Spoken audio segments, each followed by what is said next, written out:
So yun, housemates, sumilip tayo dito sa part ng Phase 6 soon to open ng Village of St. Jude, Lucena. Isa to sa part na i-open at yan under development na rin siya. Dito yung location ng mga model Margaret na i-open. Ano po, yung mga hindi umabot sa Margaret ng Phase 5B, ito po yung sunod nating i-open. This year, i-open na rin po. Right now, may mga nakapila na tayong client. Priority na sila dahil nag-submit na po sila ng complete requirements and na pre-qualified na rin po sila. No? So, if you are interested housemate at hindi ka maubusan or makakuha ka agad once mag-open, magpasa ka na ng requirements. Tutulungan kita. If you have any questions, maybe you are really capable pero tatakot ka lang at madami kang questions in mind, huwag kang mahiya pong magtanong sa akin. Ano po, I will answer all your questions from requirements to the process up to the turnover. Gagawin ko po ang aking makakaya para ma-explain sa inyo at masagot ang inyong mga katanungan. Yan, nakikita mo na yan. Yan ang under development nitong Phase 6.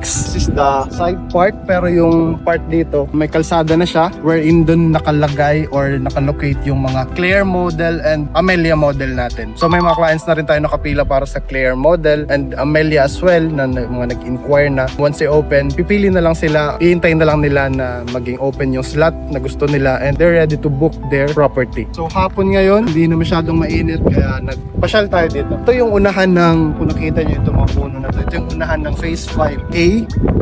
Yung kasunod ng Phase 5A, kung makikita nyo, yan po yun. So may mga private owner yan, hindi siya na-acquire pa right now or hindi siya talaga i-acquire ng developer. They will leave that like that. So yun. So at least meron tayong masyadong mapuno para sa sarap na preskong hangin. Ano po, mabilis lang to kasi dire-diretso ang construction. Ayun, may nagtatrabaho pa rin kahit mag-aalas 6 na. And later on, tutulungan din natin sila para mas mapabilis pa ito, housemates. Wait lang, hindi ko pala kayang mag-operate ng backhoe. Hintayin na lang natin sila. Pero i-message kita, i-update kita, i-follow mo ko para lagi kang updated kung open na ito at tayo agad ay maka-avail ng pangarap mong property.